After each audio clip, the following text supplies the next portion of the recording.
Amén, gloria a Dios. Amén. Bien, hermanos, damos gracias al Señor por la bendición de poder estar ahora mismo acá en su casa, en este lugar, la iglesia reunida en este local que el Señor nos ha permitido para agruparnos como un cuerpo en Cristo. Quisiera tener un momento de oración antes de tener el video promocional que siempre tenemos.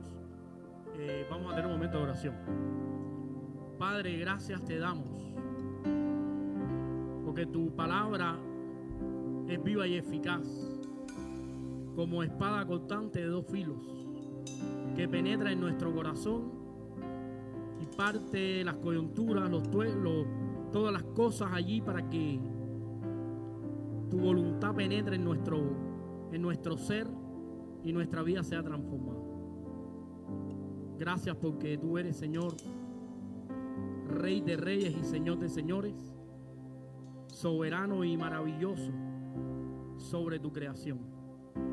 En esta hora ponemos delante de ti nuestras vidas, vidas que han caminado alejadas de ti, vidas que necesitan más de ti, vidas que necesitan ser más transformadas, más santificadas, y que no hayan descanso y paz si no es en tus manos. Por eso estamos contigo, te pedimos perdón por nuestras faltas, por nuestros pecados, rogamos que nos ayudes en nuestras debilidades. Señor, ayúdanos para servirte, agradarte en todo, para que serte fiel sea una necesidad que brote de nuestra relación contigo. No nos proponemos serte fieles, sabemos que vamos a ser fieles porque estamos en tus manos y sabemos que separados de ti nada podemos hacer, pero en ti somos más que vencedores. Y Señor, tú te perfeccionas en nuestras debilidades. Así que cuando nos sentimos débiles, entonces somos fuertes en ti. Y queremos en este día, Señor, que tú obres en el corazón de cada uno de nuestros hermanos. Y que cada uno de nosotros haya en tu palabra, en las alabanzas, en la Biblia, las palabras adecuadas y correctas que necesitan para su vida espiritual, para el alimento diario. Bendice a nuestros hijos, ayúdales en todo y permítenos como iglesia extender tu reino y llevar tu palabra. En el nombre de Jesús. Amén.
hecho cosas grandes en su pueblo, porque nuestro Dios es grande.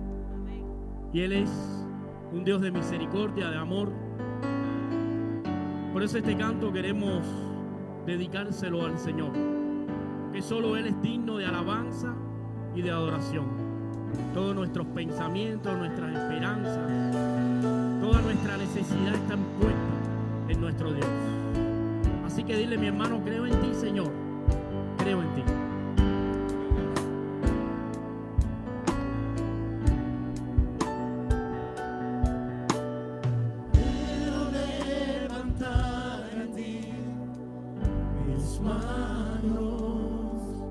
Maravilloso Jesús, milagroso Señor, llenas el lugar de tu presencia y haz descender tu poder a los que estamos aquí. Creo en ti, Jesús,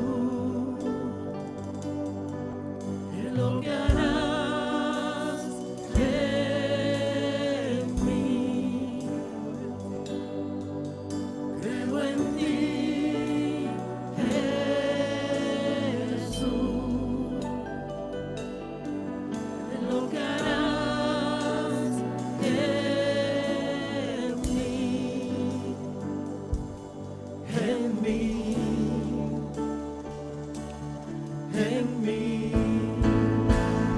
Recibe toda la gloria, recibe toda la honra, precioso Hijo de Dios. Recibe toda la gloria, recibe toda la honra, precioso Hijo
Hijo de Dios,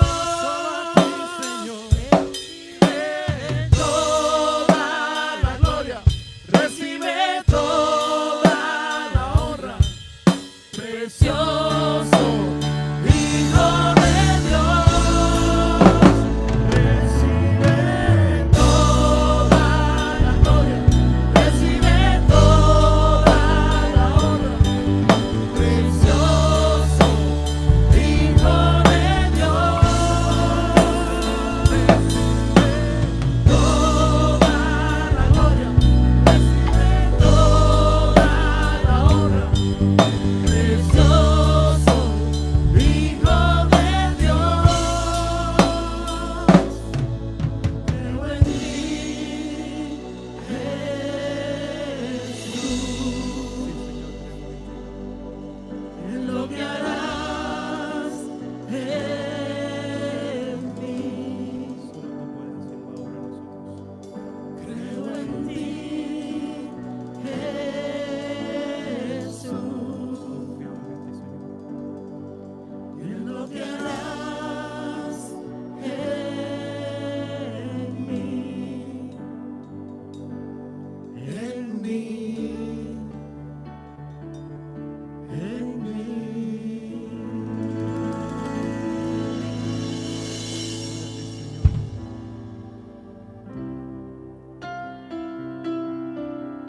Dice este canto que mi esperanza está en Jesús.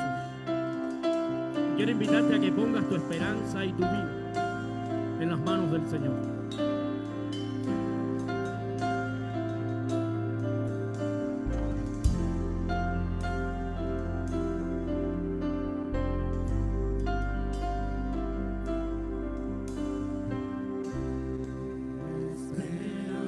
Esperanza está en Jesús, en su justicia y en la cruz.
y todos los hermanos de la iglesia cantáramos una vez más el coro de esta alabanza.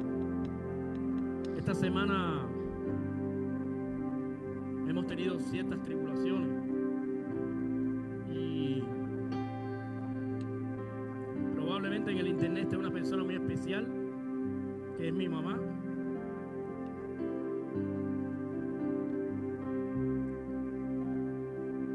Y tiene que saber que en Jesús está la fortaleza. Se desespera y yo sé que es difícil, pero la fuerza está en el Señor. Y todo el que necesite fuerza, pídasela al Señor. Y es difícil vivir en un país donde no quieres estar. Es difícil estar en un lugar alejado de la gente que tú quieres. Es difícil estar ahora ahí y yo acá. Es difícil todo, pero es posible en Jesús. El Señor es bueno y su misericordia es grande, y en su voluntad va a obrar conforme a cada una de nuestras necesidades. Y quisiera que todos cantáramos esta alabanza y pensáramos: la fuerza que me falta, la fuerza que necesito, está en Jesús.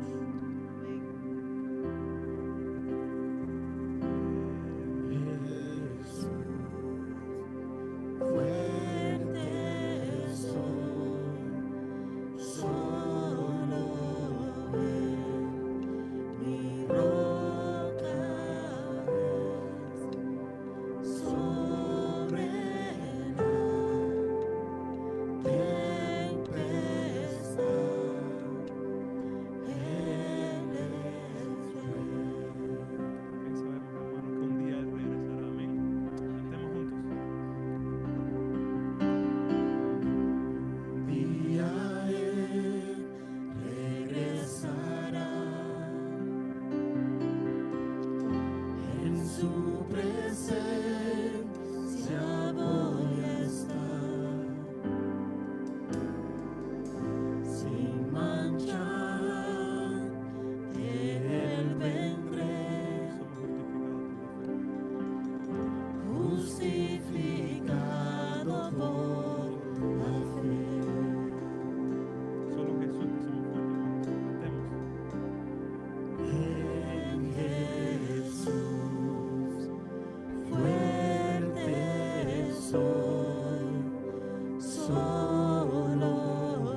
Pueden sentarse, amados hermanos.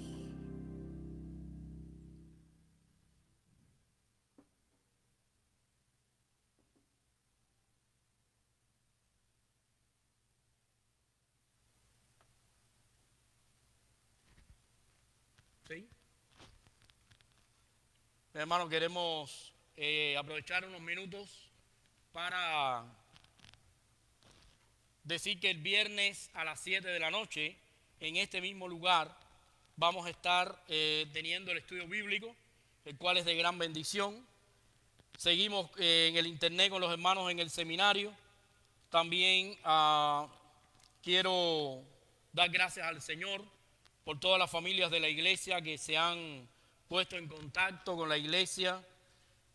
Algunos ya están acá y es una bendición. Y volver a ver cómo Dios construye su iglesia es uno de los grandes privilegios que como cristianos nosotros tenemos.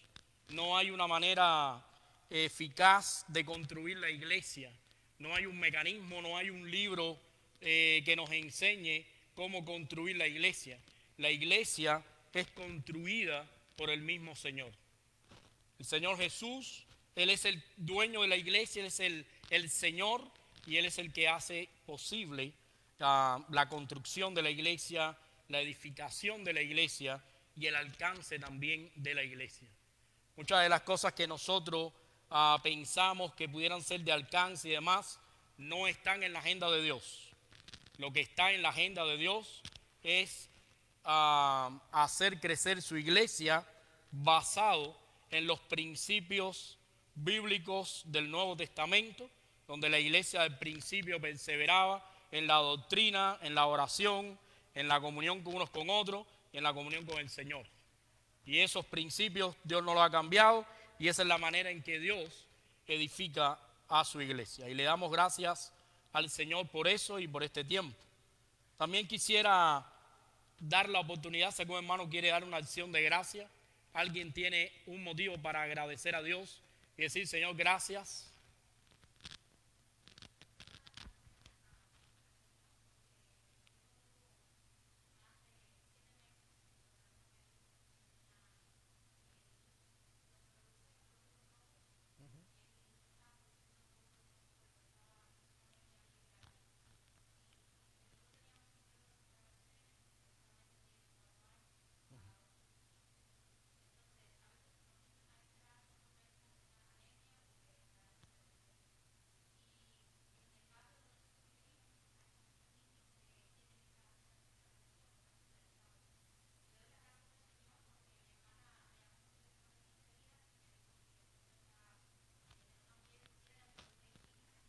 Qué bueno, gloria a Dios.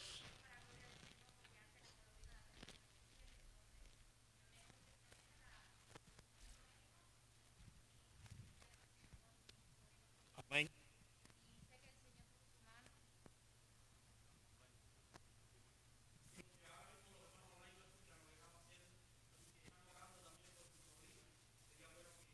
También lo quieran. Estaba diciendo porque mi sobrino Christopher estuvo enfermo por más de 7 meses. Una condición en su sangre, no estaba produciendo los glóbulos rojos y le mandaron un tratamiento médico. Y le doy gracias al Señor que ahora ya está muchísimo mejor, tiene la hemoglobina en 15 y estamos muy agradecidos con el Señor por todas las personas que han estado orando por Christopher. Cuando mi hermana, el doctor le dijo que el niño tenía la hemoglobina en esa cantidad, ella ni misma se lo creía, pero sé que el Señor obró en mi sobrino y gracias por todas las hermanas que estuvieron apoyándonos en oración. Fue momentos muy duros para mi hermana, porque pensó que el niño iba a tener leucemia, pero gracias al Señor que no llegó a eso y está bien para la gloria de Dios.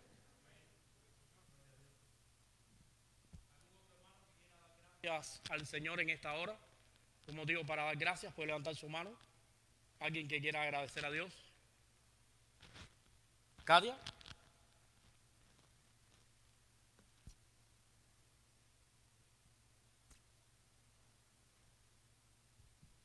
Buenas tardes, hermanos. Quiero darle muchas gracias a Dios, primeramente por la salvación y segundo por este pueblo, porque le doy muchísimas gracias a Dios que podamos tener un lugar para reunirnos, pero sobre todo para alabar su nombre. Sé que en muchos lugares, especialmente en mi país, no tienen esa dicha y yo sé que ellos lo están necesitando. Dice la Biblia que nosotros somos como el siervo que busca por las aguas, ¿verdad? Su palabra y estar con los hermanos. Y pues yo le doy muchísimas gracias a Dios porque me siento muy afortunada de poder estar aquí y de que todos nuestros hermanos estemos aquí aprendiendo más de su palabra y para alabarlo y glorificarlo a Él. Creo que es algo digno de decir, ya que nuestros hermanos no lo pueden hacer, pero oramos para que el Señor también a ellos les dé el alimento espiritual que tanto necesitan en este momento.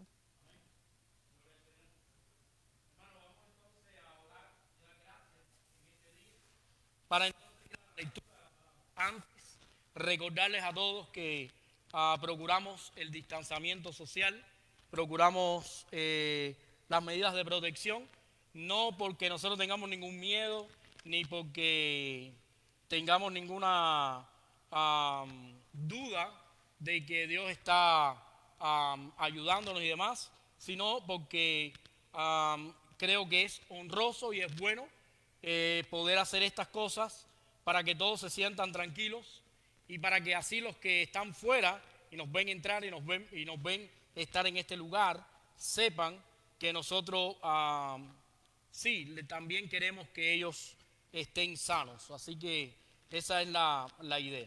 Quiero invitarles a ir a la palabra de nuestro Dios, a Lucas 15.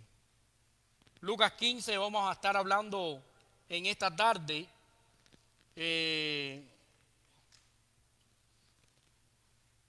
Vamos a estar hablando en esta tarde sobre una parábola muy conocida en la Biblia, nombrada como la parábola del hijo pródigo, pero que nosotros queremos en este día proponer un nuevo nombre y queremos explicar el por qué deberíamos llamarla de esa manera.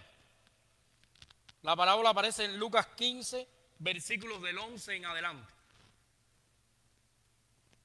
Lucas 15, del 11 en adelante. Y va desde el 11 al 32. Solo voy a leer algún pedazo para estar en contexto, pero después usted puede leer la parábola completa y usted seguramente la ha leído en otras ocasiones, pero es bueno que nosotros volvamos a recabar en este conocimiento y en este mensaje de la palabra de Dios. Dice Lucas capítulo 15, versículo 11. También dijo, un hombre tenía 2 hijos, y el menor de ellos dijo a su padre, Padre, dame la parte de los bienes que me corresponde, y le repartió los bienes. No muchos días después, juntándolo todo el hijo menor, se fue a una provincia apartada y ahí desperdició sus bienes viviendo perdidamente. Y cuando todo lo hubo malgastado, vino una gran hambre en aquella provincia y comenzó a faltarle, y fue y se arrimó a uno de los ciudadanos de aquella tierra, el cual envió a su hacienda para que apacentase los cerdos. Y deseaba llenar su vientre de las algarrobas que comían los cerdos, pero nadie le daba. Y volviendo en sí dijo, ¿cuántos jornaleros en la casa de mi padre tienen abundancia de pan y aquí yo perezco de hambre? Bueno, vamos a orar y dar gracias al Señor. Padre, gracias te damos porque tú eres bueno y para siempre es tu misericordia, y por la bendición de poder meditar en tu palabra en este día. Bendícenos y ayúdanos. En el nombre de Jesús, amén. Bien, hermano, hoy vamos a estar meditando en lo que queremos llamar la parábola del Dios pródigo y los hijos malvados. Es una manera de ver esta parábola entendiendo que el personaje principal de la parábola es el padre. Si usted hace una lectura, usted se da cuenta que aunque se describen la condición de los 2 hijos y el actuar de cada uno, realmente el personaje principal es el padre, por algunas razones que nosotros queremos explicar. Una de las cosas que nosotros tenemos que saber es el contexto en el cual Jesús está contando esta parábola. Si uno va al capítulo 15, en el versículo 1, uno ahí va rápidamente a identificar quiénes son los que estaban escuchando esta parábola o estas parábolas que él contó, porque en esta ocasión contó 3 parábolas y la última fue esta que estamos ahora nosotros meditando. Dice en el 15:1, se acercaban a Jesús todos los publicanos y pecadores para oírle, y los fariseos y los escribas murmuraban. Entonces Lucas nos presenta un escenario donde estaba reunido casi todas las categorías, las personas que estaban en el tiempo de Jesús. Una de las cosas que nosotros no podemos olvidar es que esta parábola que Jesús está hablando ahora está dirigida a que las personas que los rodean conozcan más a Dios, porque esa es la intención de Jesús en todo lo que él hace. Jesús no tenía intención en convertir a nadie en un gran maestro de teología, ni estaba tampoco preocupado por enseñar algunas cosas acerca de cómo se mueve el mundo, ni cómo se hacían las fiestas religiosas. Él estaba interesado en extender el evangelio. Su interés principal es dar a conocer a Dios, dar a conocer el evangelio y que todas las personas puedan conocer a la persona de Dios. Y ese es el interés principal. Otra de las cosas que nosotros tenemos que ver acá es que cuando Jesús cuenta esta parábola, una de las cosas que va a hacer al contar la parábola es usar un recurso literario donde él va a contar cosas que probablemente nunca los judíos fueran a hacer.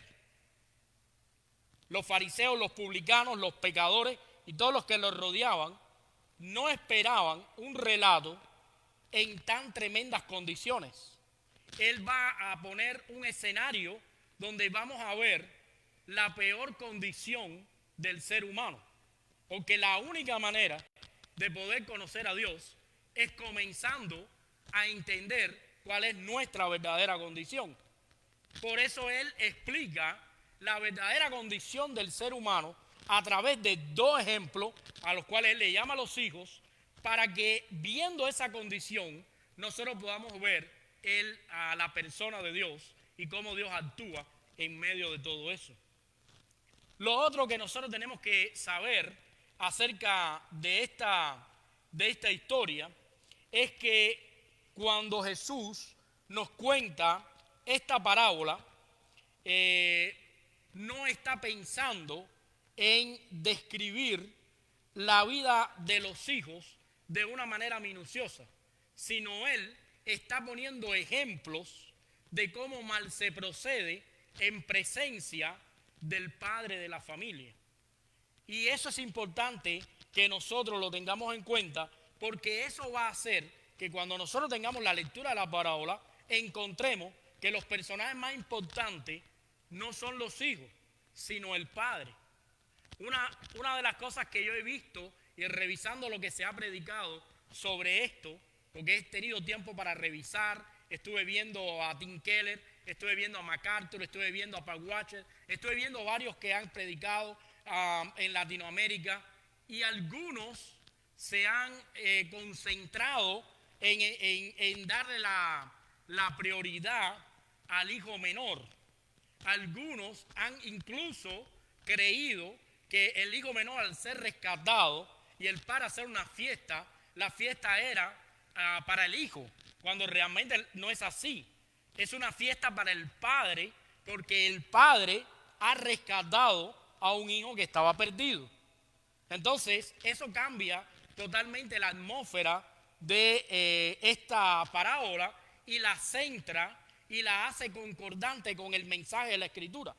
Porque en el mensaje de la Escritura, Cristo es el centro de toda la Biblia. No podemos ahora usar una parábola y pensar que un hijo u otro es el centro de ese escrito, cuando realmente nuestra doctrina sostiene que Cristo es el centro, Dios es el centro de toda la revelación bíblica. Entonces eso trae a la parábola a una reinterpretación verdadera, donde está centrado el Padre como personaje principal. Ahora, esta parábola nos enseña algunas cosas que no queremos pasar por alto. Algunas cosas. La parábola es contada por el mismo Señor y la parábola va dándonos a conocer la vida de dos hijos. Uno que estaba alejado y otro que estando también estaba alejado. Por lo cual, si usted es una persona que nunca ha venido a la iglesia, está por el internet, alguien le dijo, mire este programa o sermón, quiero decirle que este programa es para usted. Pero si usted es una persona que ha permanecido tiempo en la iglesia y que conoce de las cosas del Señor, también déjeme decirle, esta es para usted. Y si usted tiene algún tipo de responsabilidad, como yo, esta predicación también es para mí. O sea que esto nos va a involucrar a todos de cierta manera en esta tarde.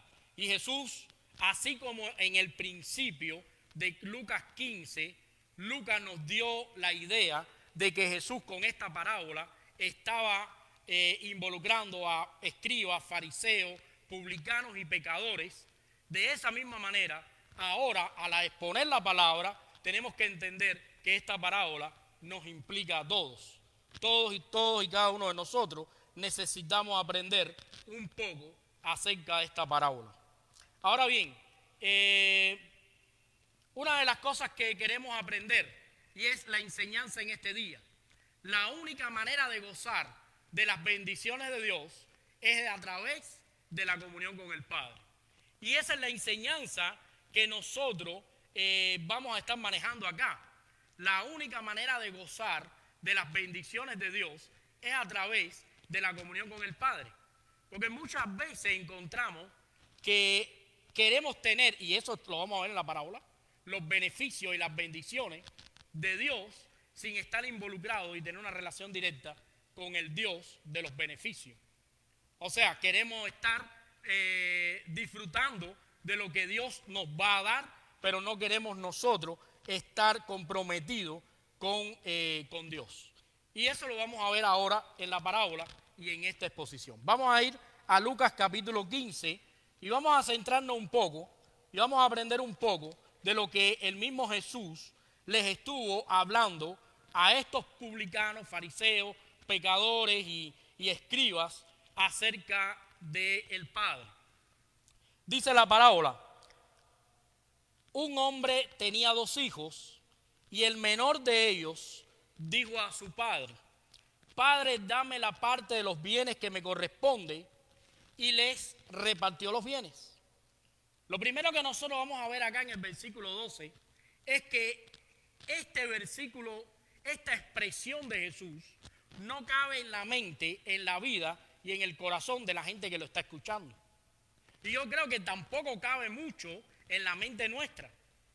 Imagínense, nosotros probablemente no tenemos un patrimonio tan grande, pero alguno que tenga un patrimonio, imagínense, después de haber luchado tantos años en su vida, después de haber luchado por un patrimonio, después de haber recibido por herencia el patrimonio de otros que lo antecedieron a usted, imagínense que usted de pronto está al frente de una gran herencia y uno de sus hijos se levanta y le pide que le dé parte de esa herencia porque él se quiere apartar de la familia, él se quiere ir del lado de la familia y él quiere gastar esa parte de él de una manera particular.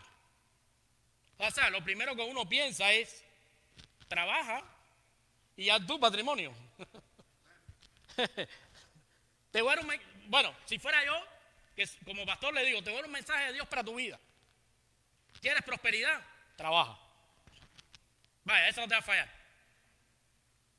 Pero de esa manera también observaron los escribas, los fariseos y las personas. De esa manera también lo vieron. Ellos dijeron, cuando este muchacho se levanta y pide parte de la herencia, está cometiendo algunos errores graves con respecto a la religión judía. Lo primero que está haciendo es pidiendo algo que a él todavía no le pertenece, porque para él poder gozar de esa parte de la herencia tenía que ser su padre muerto.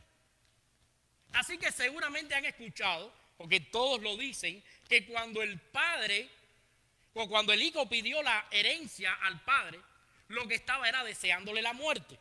Estaba diciendo, hey, papá, yo lo que quisiera que estuvieras muerto, quisiera que me dieras mi parte, quisiera que me dieras la oportunidad de irme. Yo no quiero tener nada que ver con esta familia.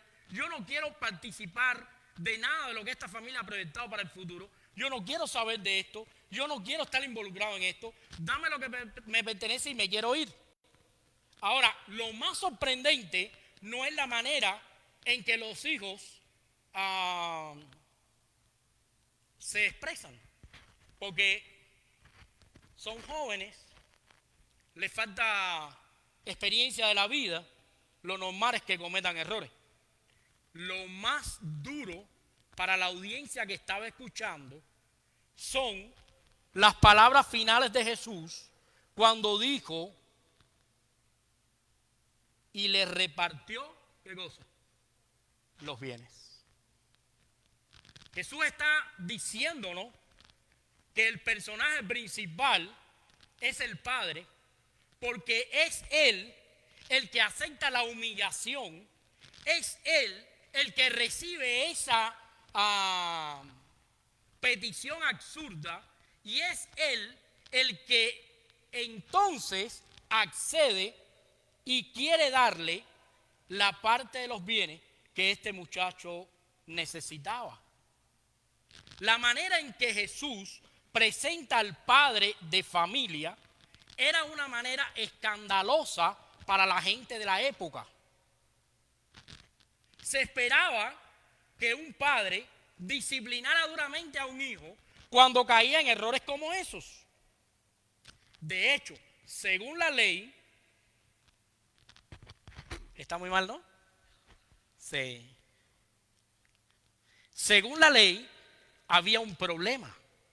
El problema era que el padre tenía el derecho de quitarle la vida al hijo si el hijo era rebelde y atentaba contra el patrimonio familiar. Pero el padre, ¿qué es lo que hace? El padre, dice Jesús en la parábola, le entrega los bienes. ¿Se imaginan ustedes la manera en que fue recibido eso por la audiencia? Algunos de los fariseos se escandalizaron y dijeron, por eso esa familia anda mal, por eso el hijo tenía esos problemas, porque miren qué clase de actitud tiene el padre. ¿Qué aprendemos del hijo o del primer hijo en la Biblia? ¿Qué aprendemos? Dame el primer diapositivo. Dice, somos una vergüenza delante de Dios cuando nuestras vidas se mueven solamente por lo que este mundo ofrece. Nos convertimos en una vergüenza delante de Dios. Porque cuando ese muchacho le estaba pidiendo al padre la parte de la herencia que él quería gastarse, ustedes tienen que saber que él no había sembrado, él no había recogido, él no había vivido lo suficiente para haber aportado a esa herencia. Y él está rechazando al padre, él está rechazando todo porque él quiere vivir lo que este mundo le ofrece. Y lo que este mundo le ofrece es vergonzoso. Si usted va a la Biblia, usted se va a dar cuenta que la Biblia misma describe que después que tomó la herencia, se fue y se lo gastó todo. Inclusive el hermano mayor le dice al padre, él gastó todo con prostitutas. O sea, él se convirtió en una vergüenza porque él se dejó arrastrar por el mundo y renunció a estar al lado del padre. Él renunció a la protección del padre. Él renunció a los beneficios de vivir con el padre. Él renunció a la bendición de que el padre guiara sus pasos. Y él se fue y él convirtió su vida en algo extremadamente asqueroso. Y vamos a verlo porque es importante que nosotros lo veamos. Y déjenme decirle, cuando él se fue con los bienes, La cosa no quedó ahí. Él dejó una estela de vergüenza para su familia. Porque entonces todos en el pueblo y todos en esa región y todos los que rodeaban al padre tenían que haber hecho escarnio del padre. Tenían que haber dicho, mira, este no pudo criar a sus hijos, no están en sujeción, hacen lo que le da la gana, hacen lo que él quiere. Ahora, el problema de esto es que muchas veces nosotros tenemos ese mismo comportamiento con el Padre Celestial. Muchas veces nosotros renunciamos a las bendiciones de Dios y queremos vivir con las cosas que el mundo ofrece. Ahora, fíjense qué interesante. Todo lo que él pudo usar en el mundo para sustituir fueron los bienes del Padre. Del mundo no ganó nada. Nadie le dio nada. El mundo no le proveyó nada, cero. De hecho, la Biblia nos cuenta, y nosotros lo vamos a ver, que el mundo lo convirtió en un... ¿cómo? Peor que eso. Lo convirtió en un homeless, en alguien que era un mendigo. En el griego usa una palabra. Fíjense, quiero llevarlos ahí para que lo vean, porque después lo pueden buscar, investigar en el griego, pues es importante. Dice, no muchos días después, en versículo 13, lo juntó todo, se fue lejos a una provincia apartada y ahí desperdició todos sus bienes. Y cuando lo hubo malgastado todo, vino hambre en la provincia, no tuvo nada, y dice, y fue y se arrimó. La palabra arrimó a uno de los ciudadanos de la tierra es la misma palabra que se usaba para cuando un pordiosero se te pegaba. Mira, una de las cosas violentas que me pasaron a mí en Ecuador fue cuando yo me bajé por primera vez en el aeropuerto y salí. Lo primero que pasó fue que vinieron unos niños muy sucitos, y se me agarraban del pantalón para que les diera dinero. Rápidamente pude detectar que los padres estaban detrás de unas árboles. Ahí estaban los padres. No más que enviaban a sus hijos a pedirle dinero a todo el que salía del aeropuerto. Ahora, ¿sabes qué pasaba con esos niños? Era mejor darle dinero, porque ellos se te pegaban de tal manera que tú estás en tu tema de los bolsos, de las cosas, del pasaporte. Ellos te llevan lo que sea. Ellos agarran un bolso y en 2 minutos andan a 4 millas, porque corren como guineo. Entonces, esto mismo hizo este hombre, que después de haber malgastado todo, y fíjense, es algo horrendo lo que hizo este hombre, porque no quiero minimizar lo que el hijo hizo al padre, porque es necesario que nosotros entendamos que cuando no seguimos a Dios, cuando no caminamos en la presencia de Dios, estamos caminando en el pecado y estamos renunciando a las bendiciones del Padre. Lo que este hombre hizo al padre fue algo totalmente horrible. Este hombre le dijo, papá, yo quiero todos los bienes y los quiero ya. ¿Y saben qué implicaba eso? Que ese hombre tenía propiedades. Ese hombre, bendiciones mi hermano, Dios te bendiga. Ese hombre tenía propiedades, ese hombre tenía bienes. Él tenía que contabilizarlo todo y sacar el tercio para dárselo al hijo. Pero el hijo no se podía ir para el mundo y decir allá en no sé dónde, no, yo tengo una casa en Jerusalén y tengo 4 chivos. No, él necesitaba convertirlo todo en efectivo, en moneda efectiva para poder gastarlo. ¿Y saben qué tuvo que hacer el padre para poder convertirlo todo en efectivo? Que además es lo que se hacía en la época. El padre tuvo que vender el tercio de lo que tenía a un acreedor para que cuando el padre muriera, ese acreedor se llevara la tercera parte de la herencia que el padre acumulaba. Porque eso es lo que sucedía en ese tiempo. Yo tenía dinero y me quería asegurar de un patrimonio para mi familia. Y yo veía que, por ejemplo, Ariel tenía un tercio que vender y yo no podía quitárselo mientras él estaba en vida, pero yo se lo compraba todo. Y el día que Ariel ya no estuviera, sus hijos no podían heredar eso pasaba a mi familia. Ya yo había dado dinero efectivo, pero lo había dado barato. Porque ese es el otro asunto. Nadie podía comprar eso, nadie invertía su dinero si no se lo daban en un precio ridículo. ¿Sabes qué? Este hombre convirtió las bendiciones del Padre, los regalos del Padre, en algo ridículo, en algo que no tenía ningún valor. Es como cuando una persona se quiere drogar y agarra lo que tiene y lo sale y lo vende en $1, porque con ese dólar se quiere comprar la droga. Y tú dices, ¿cómo puedo comprar un televisor que vale $100 en la tienda en $4? Bueno, porque se quiere drogar, no le interesa nada. De esa misma manera actuó este muchacho. De esa misma manera actuó este muchacho delante del Padre. Y fíjense, el Padre cedió y le dio los bienes. El Padre se lo dio todo. Él convirtió todo en un desecho. Él convirtió todo en algo sin sentido. Él convirtió todo lo que tenía de su familia en algo sin valor. Y fue y se lo gastó.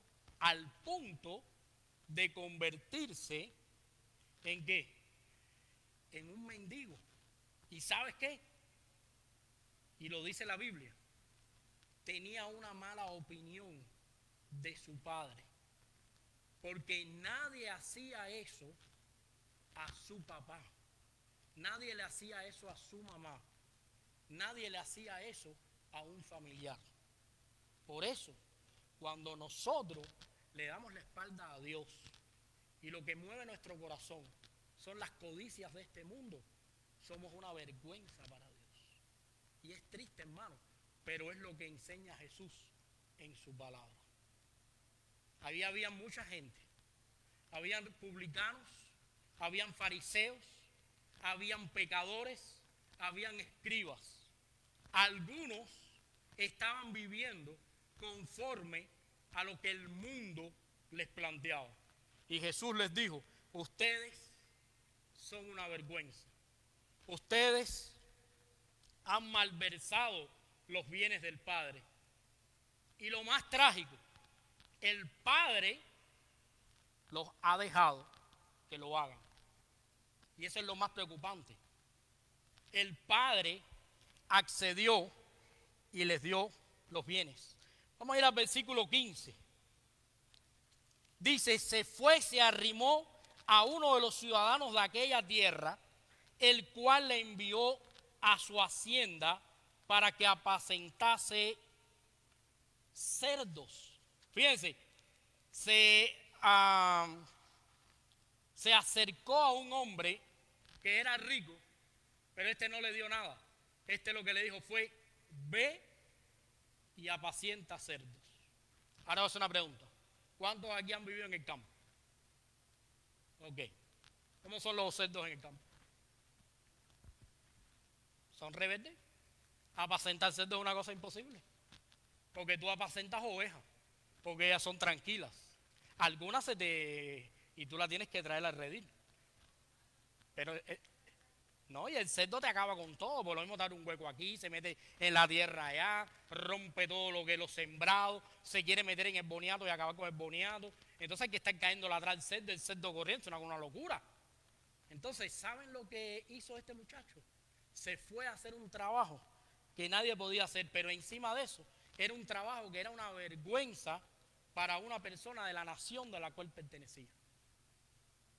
Y según los estudiosos de la Biblia, yo no lo pude corroborar, pero porque no lo busqué en el idioma, pero según los estudiosos de la Biblia, dicen que él descendió tan bajo que estaba tratando de competir a la hora de comer las algarrobas, a ver si él podía comer más que los cerdos, pero los cerdos comían más rápido que él. E inclusive, dice un escrito de MacArthur, que las algarrobas no las asimila el cuerpo humano. Entonces, cuando comía las algarrobas, probablemente tenía extremos dolores de vientre. Probablemente estaba enfermándose por las cosas que comía. Pero déjame decirte algo, y esto no nos puede asombrar. Alejado del Padre, estas son las cosas que tenemos. Las cosas que tenemos son las cosas que destruyen nuestro cuerpo, las cosas que destruyen nuestra vida. Si cogemos toda la herencia que el Padre nos ha dado y la hacemos como nada y la dejamos a un lado y nos volvemos y damos la espalda a lo que el Padre significa para nosotros y empezamos a malgastar todo lo que conocemos del Padre de la manera en que nosotros queremos. Del mundo nada vamos a recibir. Lo que vamos a recibir es que nuestra vida va a peligrar. ¿Saben por qué? Porque alejarse del Padre no es otra cosa que pecado. Y quiero definir el pecado, porque entrando y saliendo del Facebook veo que gente escriben cosas que yo digo, caballero, como los cristianos no saben lo que es el pecado, no entienden lo que es la elección, son cosas horribles. Entonces, quiero definir bien el pecado por ser personas que nos están escuchando, personas que nos están siguiendo, puedan tener un concepto adecuado acerca del pecado. Miren, así es el pecado. Es un menosprecio hacia la persona de Dios, hacia el gobierno de Dios, hacia la autoridad, voluntad, bondad y recursos de Dios. El pecado es un deseo de correr, de huir de responsabilidad y no rendirles cuentas a Dios. El pecado es negarle a Dios cualquier lugar en nuestra vida. Es, además de deshonrar a Dios, es tomar todos los regalos amorosos que están disponibles y despreciarlos y alejarlos de nosotros, alejarnos además de Dios. Es desperdiciar nuestra vida, disipándola egoístamente. Es lujuria sin refreno, dándole la espalda a la bondad de Dios. Es maldad imparable, porque nadie piense que va a estar en pecado y va a ser un santo. Es maldad imparable, es satisfacción egoísta que lo lleva al borde de la muerte. El pecado busca satisfacción fuera y lejos de Dios y nunca la encuentra. Deja al pecador exhausto, deja al hombre vacío, deja al hombre hambriento y deja al hombre sin esperanza. Eso es el pecado. Sí, hermano. ¿Cómo? Dime.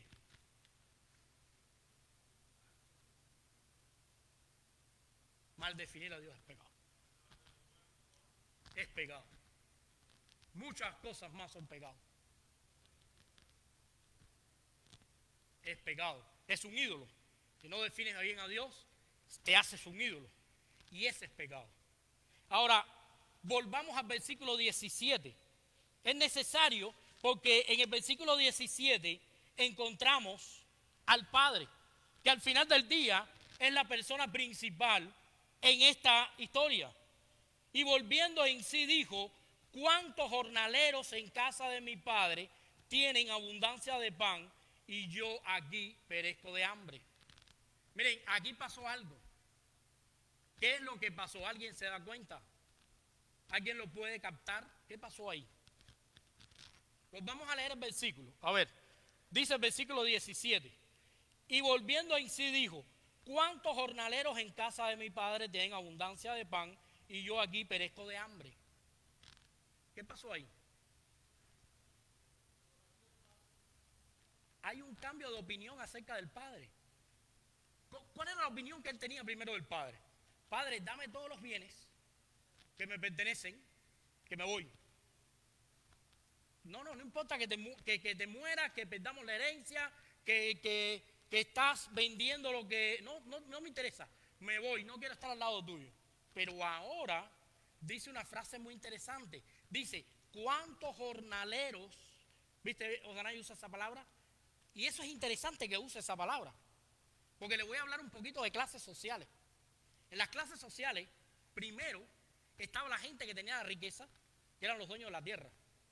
Después estaban los gobernadores de la tierra, que eran los que le trabajaban a la gente que era dueño de la tierra.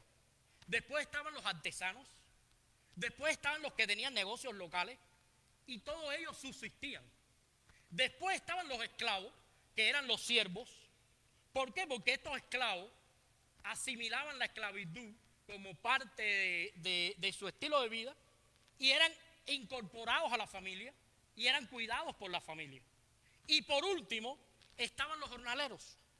¿Qué cosa es un jornalero? Es una persona que no tiene un trabajo fijo, que cada día sale a buscar un trabajo para que Dios le provea el dinero de ese día. O sea, un jornalero es lo que nos encontramos en Home Depot, por ejemplo. Personas que están ahí, cuando tú pasas te dicen, dime. Tú le dices, oye, necesito abrir un hueco en mi casa, vamos para allá. Y hoy abrieron un hueco y le pagaste. Mañana ellos están en un techo. Es honroso, están trabajando. Pero ellos trabajan por el salario de un día. Tú no tienes el compromiso con ellos de darle trabajo más de un día. Pero fíjense lo que dice él. ¿Cuántos jornaleros en la casa de mi padre, qué más dice? Tienen pan abundante. O sea, si tú eres jornalero y trabajas por el salario de un día, probablemente tengas lo justo de un día. Pero dice que el Padre acá es tan bueno, el Padre acá es tan misericordioso, que cuando Él contrata a los jornaleros, le hace una paga tan buena que estos jornaleros abundan en pan. Entonces acá comienza a cambiar la opinión acerca del Padre. Y aquí entonces empieza a reconocer cuál es su verdadera condición delante del Padre.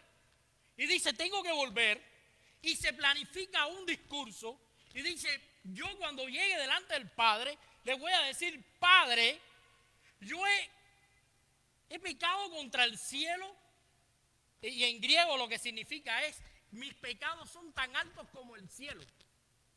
Y he pecado contra ti, y ya no soy digno de ser llamado tu hijo. Yo no quiero que me hagas un hijo, no quiero que me hagas un siervo, no quiero ni tan siquiera que me hagas un esclavo. Por favor, hazme como un jornalero tuyo, porque yo quiero pagarte todo lo que me he robado, lo que me he llevado, lo que he malversado. Y él planifica eso, ¿y qué hace? Y se va a buscar al Padre. Y le damos gracias a Dios, que muchas veces produce esa experiencia en nuestra vida. Porque esa experiencia de volver al Padre no puede ser si el Padre no te envía, según la Biblia. Ahora bien,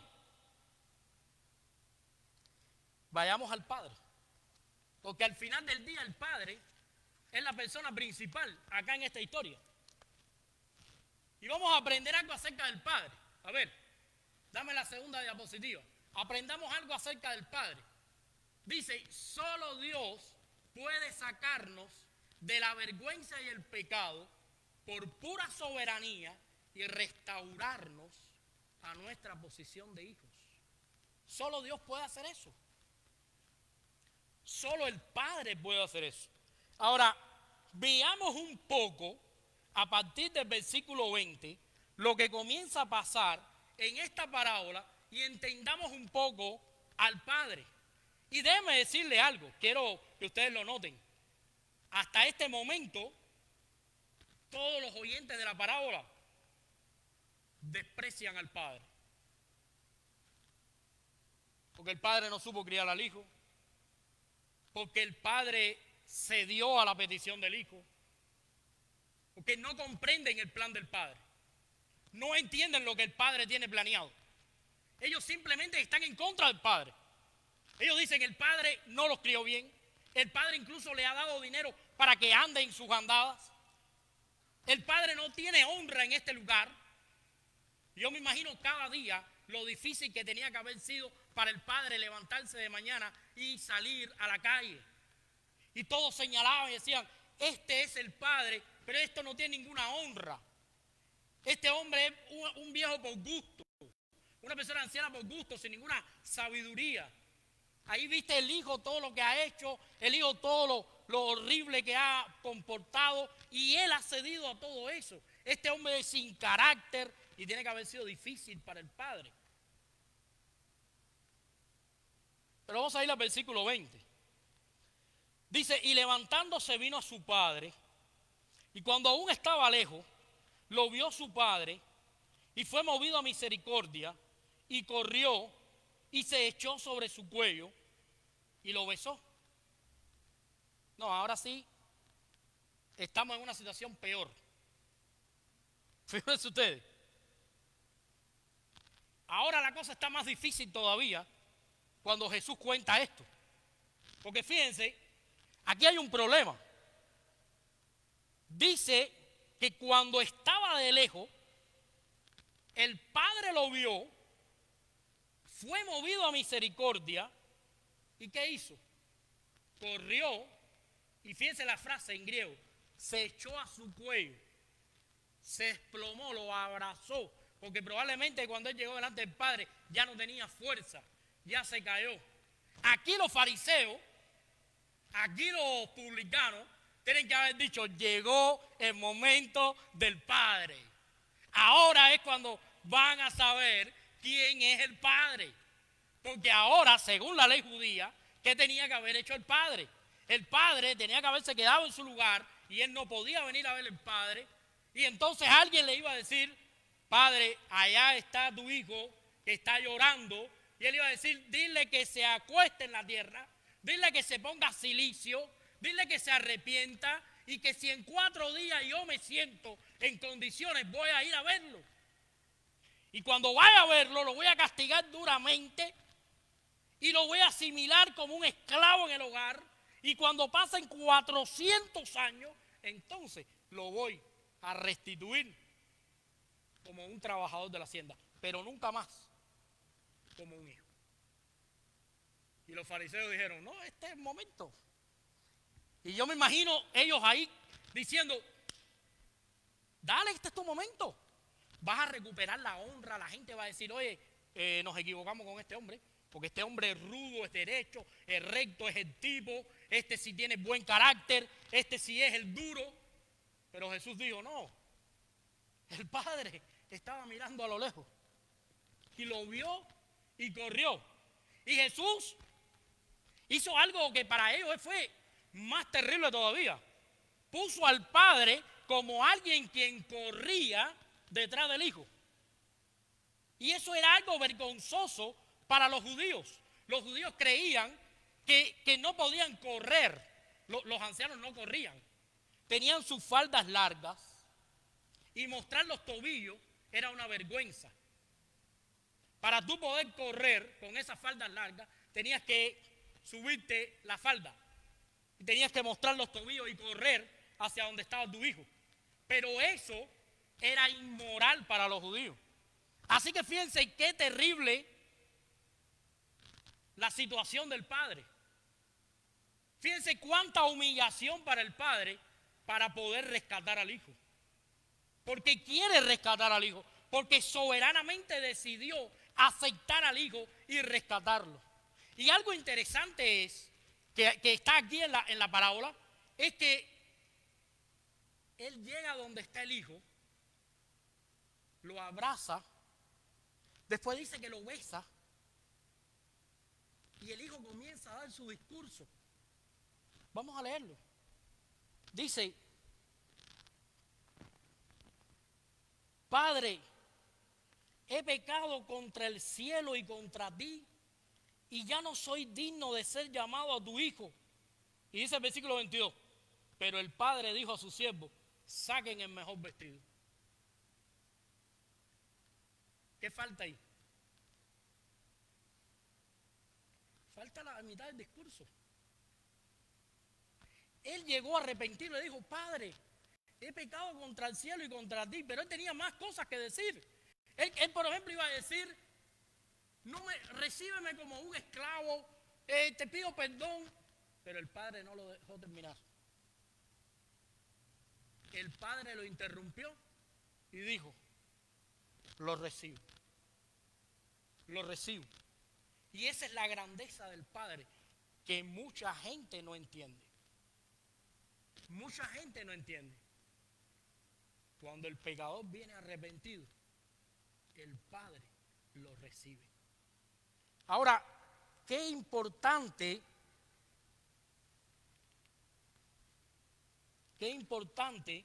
que el Padre no le importó la vergüenza, no le importó el sufrimiento, sino le importó rescatar al hijo. Ese era las mejores palabras que podían escuchar la gente de esa época. Pero espiritualmente no querían eso para el hijo. Querían que fuera castigado, querían que fuera... Pero el padre lo recibe. El padre hace muchas cosas con el hijo. Ahora, piensen por un momento. ¿Alguien ha pensado por qué el padre salió corriendo a recibir al hijo? ¿Alguien ha pensado en eso? Uno, porque lo estaba esperando. ¿Qué más? ¿Cómo? Estaba perdido. ¿Qué más? Estaba sin fuerza el hombre. Lo daba por muerto. Pero pensemos un poquito. ¿Cómo había sido la vida del padre en el pueblo? Duro. La gente arriba de él probablemente. Él estaba rompiendo con las cosas que los judíos hacían. ¿Saben lo que los judíos le hacían a una persona que no cumplía las tradiciones? Lo declaraban anatema y lo aislaban. Las prostitutas, ¿a qué hora iban a tomar agua? No, iban en el día cuando estaban reposando por el calor, para no encontrarse con nadie. Cuando una persona no cumplía con las condiciones, de hecho la ley decía, hay que apartarlo del campamento. Pero ¿sabes qué? El padre le quería evitar al hijo el bochorno. El padre quería rescatar al hijo del sufrimiento. El padre no quería que le hicieran al hijo lo mismo que él estaba sufriendo. El padre salió corriendo y lo abrazó y lo besó y le puso anillo y le puso vestido y le puso cosas valiosas, le puso zapatos. No todo el mundo usaba zapatos, solo los que tenían responsabilidades, solo los que tenían dinero. El padre le quiso evitar la vergüenza al hijo. Y eso es muchas veces lo que Dios hace con nosotros. Muchas veces no entendemos la disciplina de Dios sobre nosotros. Muchas veces no entendemos el trato de Dios. Muchas veces no entendemos que al venir Dios nos trata de una manera para evitar en nosotros la vergüenza. Dios nos está evitando el castigo. Dios nos está restaurando. Y de esa manera está restaurando al hijo. Pero la historia no termina aquí. Aquí no se dice si el hijo cambió o no cambió. Aquí se dice lo que dijo el padre porque él era el principal. Falta el tercer punto. Y quiero decirlo rapidito porque no quiero extenderme demasiado. Vamos al tercer punto. Este es el tercer punto. Segundo hijo.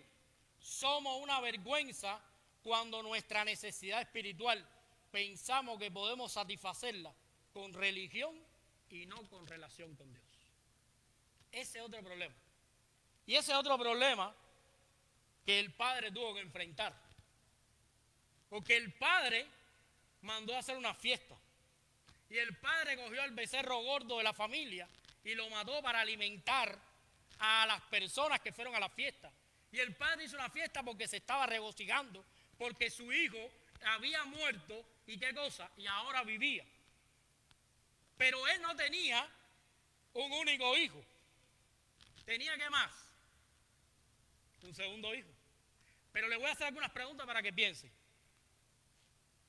¿Saben ustedes que hay una ley judía que dice, y eso lo aprendí por un estudio que estuve hoy leyendo de uno de estos predicadores, una ley judía que dice que cuando un hijo es primogénito, tiene el derecho de doble porción de la herencia. Y además es el encargado de proteger el patrimonio de la familia, de proteger al padre y de proteger el orden. Porque este hijo que se había ido y ahora regresó era el segundo hijo. Y entonces yo me pregunto, ¿dónde estaba el primer hijo cuando el padre tuvo que vender la herencia? ¿Dónde estaba el primer hijo cuando el padre estaba sufriendo el escarnio? ¿Por qué viró el primer hijo y el padre no le avisó al segundo hijo? El segundo hijo llegó a la casa, y ustedes lo pueden leer al final de la jornada de trabajo. Nunca lo llamó y le dijo, ve a buscar a mi segundo hijo y dile que vamos a hacer una fiesta. No, hizo una fiesta y no contó con el primogénito. ¿Por qué razón? Bueno, porque lo vemos, el primogénito tampoco amaba al padre. El primogénito tenía una característica distinta a este segundo hijo. El primogénito había estado siempre al lado del padre. Y de hecho, una de las protestas es: Padre, he siempre estado al lado tuyo, he hecho todo lo que me has pedido y nunca me has dado nada, ni tan siquiera una cabra, para irme con mis amigos a comérmela. ¿Y sabes qué le dijo el padre? Todo lo mío es tuyo. Pero ese es el problema con algunos que, habiendo pertenecido a una iglesia o a la fe o a sido cristiano, muchas veces entendemos a Dios no por relación, sino por religión. Y muchas veces queremos ganarnos el favor de Dios esforzándonos en algunas cosas que no podemos. Y la relación con Dios es lo que hace y es lo que trae como consecuencia la fidelidad, el amor y otras cosas que suceden en nuestra vida. Pero muchas veces nos queremos imponer delante de Dios, despreciamos al Padre y le decimos: yo soy suficiente para ganarme esto. Y el Padre nos vuelve a recordar. Fíjense, el Padre tuvo la misma actitud que con el primer hijo. Este segundo hijo no quería entrar a la fiesta. ¿Y qué hizo el Padre? Salió y le dijo: ven a la fiesta. ¿Saben ustedes que el Padre no tenía que ir a buscarlo? El Padre estaba en una celebración. El Padre se volvió a humillar. De nuevo los fariseos dijeron: ¿pero qué le pasa a este padre? ¿Pero qué le pasa a este? ¿Por qué se vuelve a ir de la fiesta? Y ahora se humilla delante del primogénito. Y se humilla y le dice: todo lo que yo tengo es tuyo. Pero el padre nunca le consultó.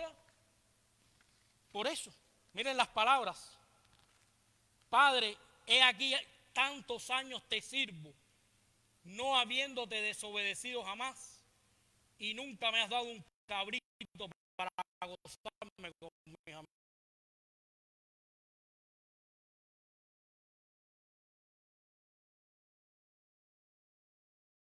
Porque viniendo a la iglesia he perdido todas las horas extras que podía hacer.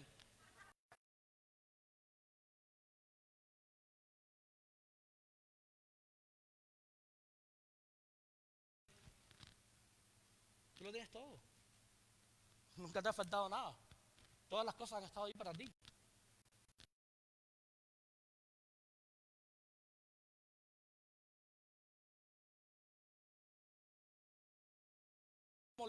¿Cómo le llamaríamos la manera en que actuó el Padre? ¿Alguien me lo puede decir? Piensen en la teología, piensen. A ver, ¿de qué manera actuó el Padre? Piensen. ¿Qué doctrina se corresponde con la manera de actuar del Padre de esta parábola? ¿La gracia? ¿La gracia? Aquí no hay un hijo bueno. Aquí no hay un hijo que sirva. Aquí no ha pasado nada bueno. Aquí lo único bueno es el Padre. Porque Él es el principal, Él es el centro. Y Él decidió, Él quiere tener misericordia. Y Él decidió, aunque los fariseos se pusieran bravos, se pusieran bravos los publicanos, se pusieran bravos los escribas, se cayera el mundo religioso de Israel, Él decidió salvar al perdido por gracia. Y nadie puede oponerse al Padre, porque el Padre es soberano. El Padre tiene toda la fuerza. Así que si has estado fuera de la vida cristiana, regresa al Padre. Pero si has estado aquí y todavía desprecias al Padre, regresa al Padre. Y yo, cuando veo mi vida y la manera en que he servido a Dios, quiero continuar regresando al Padre. Porque no podemos seguir alejados del Padre. Porque es por gracia, no por obras. De nada vale los años que hemos trabajado, de nada vale lo que hemos hecho, siervos inútiles somos, si hemos hecho aquello que el Señor nos ha mandado hacer. Y entonces, fíjense la manera en que se refiere este muchacho a su hermano. Dice: cuando vino tu hijo, ha consumido tus bienes con ramera. Mataste el becerro gordo para él. Como si él tampoco perteneciera a la familia. Ambos despreciaron al padre. Ambos deseaban que el padre muriera. Ambos deseaban no pertenecer a esa familia. Uno estaba afuera y el otro estaba adentro. Y la condición de los dos era la misma. Por eso esta parábola yo propongo que se llame la parábola del Dios pródigo y de las basuras, de los hijos que son una basura. Porque eso es lo que somos. Eso es lo que somos delante de Dios. Basura. Aquí no hay ninguno que haya podido satisfacer a Dios en nada. Cristo ha sido satisfacción para Dios y a través de Cristo hemos encontrado la gracia. Dios nos ha salvado con gracia. ¿Saben cómo termina la parábola? La parábola no termina. Dice el versículo 32, mas era necesario hacer fiesta y regocijarnos porque tu hermano estaba muerto y ha revivido, se había perdido y es hallado, y tampoco tiene un final. Porque tampoco se sabe si por fin lo aceptó o no lo aceptó, si el hijo cambió el primero o si lo que fingió porque tenía hambre. No se sabe. Es más, viendo la condición humana, sabemos que somos engañosos y sabemos que el corazón es más engañoso que otra cosa. Y a mí me gustaría que juntos pensáramos en un final. ¿Cuál sería un buen final para este pasaje? Y los dos hijos se convirtieron y abrazaron al padre y lo besaron y lo amaron y vivieron felices para siempre. Pero eso no es lo que la Biblia dice. Jesús se quedó callado. ¿Y saben qué pasó? No. Israel se encargó del padre en la persona del hijo. Israel se encargó de darle un pago al padre en la persona del hijo. Israel asimiló al hijo como digno de muerte. Israel asimiló a Cristo, Dios mismo, como alguien que debería morir. Ambos mataron al padre en la persona del hijo. Ambos, publicanos, pecadores, fariseos, escribas, miembros del Camino a la Cruz, los que viven en Saguaro Way, los que viven no sé ni en dónde viven ustedes, todos nos encargamos de crucificar a Cristo Jesús. Y esa es la manera en que termina esa historia. Llevando a Cristo a la cruz y nuevamente el Padre ejerciendo la gracia salvadora de manera soberana sobre su pueblo. Por eso, si me estás escuchando por el internet o estás en este lugar y has estado alejado del Padre o nunca conociste a Cristo, es momento de venir a Él. Dice la Biblia que nadie puede venir al Padre si no es por Él. Si tienes deseo de adorar al Padre es porque Él puso ese deseo en ti, porque Él está trabajando en ti. No es esta predicación, no soy yo, no es mi manera de hablar, no es la forma en que yo los pueda a ustedes impresionar. No, es el Padre trabajando en ustedes y en mí y en todos los que nos están mirando. Y el Padre sabe en qué condición estamos nosotros. El Padre sabe si estamos comiendo algarrobas con los puercos. El Padre sabe si estamos fingiendo que somos cristianos. El Padre lo sabe todo. Pero es momento de ponerse en las manos del Padre. Es momento de pensar y decir, la persona principal en mi vida tiene que ser el Padre.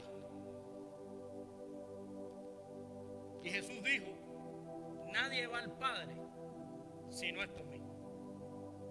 Entonces quiero invitarte a orar. Y para algunos la oración va a sonar como algo vacío, pero para otros va a ser un deleite. Que todos aquellos que han recibido del Padre, todos aquellos que han recibido del Padre la fe, el arrepentimiento, el perdón, todos aquellos que dice la Biblia que les ha sido dado la potestad de ser hechos hijos de Dios, todos nosotros necesitamos estar a cuenta con el Padre y venir al Padre y decir, Señor, algunas veces he sido como el hijo menor y ha pasado la farándula y me ha arrastrado, y otras veces me ha dado por la religión. Y he criticado, y he hablado, y he dicho, y he hecho, olvidándome que tú eres Dios, y que tú eres el centro, y que nadie puede ir al Padre si no es por Cristo Jesús. Oremos al Señor. Padre, gracias te damos porque en este día meditamos tu palabra y te reconocemos como Dios soberano, amoroso, justicia, grande en misericordia, pero celoso, también con tu obra, con tu plan, castigador de lo malo, proveedor. Muchas veces hemos caminado errando el camino, hemos pecado. Y toda esa descripción del pecado y todo lo demás que se pueda decir del pecado, Señor, lo hemos hecho. Y te pedimos perdón. Y te rogamos que nos perdones en tu gracia. Nos ha quedado claro la gracia tuya, Señor, en esta historia. Por gracia Jesús se humilló. Por la gracia Jesús murió en la cruz. Fue molido por nuestros pecados.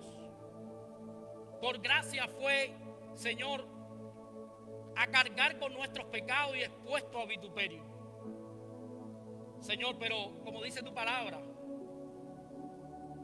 en Filipenses capítulo 2, le diste un nombre que es sobre todo nombre. Y en el nombre de Jesús nos queremos doblegar hoy. Poner nuestras rodillas en el piso y decir, Señor, tú eres el Dios de la gracia. Perdónanos y ayúdanos a caminar contigo. Gracias por este tiempo en que te hemos adorado. Gracias por el tiempo en que hemos glorificado tu nombre. Gracias por gozar del compañerismo de tantos hermanos en este día, a pesar de lo difícil del tiempo que estamos viviendo. Gracias por tu gracia, porque por tu gracia todavía estamos aquí. Todo esto te lo imploramos y te lo agradecemos en el nombre de Cristo. Amén.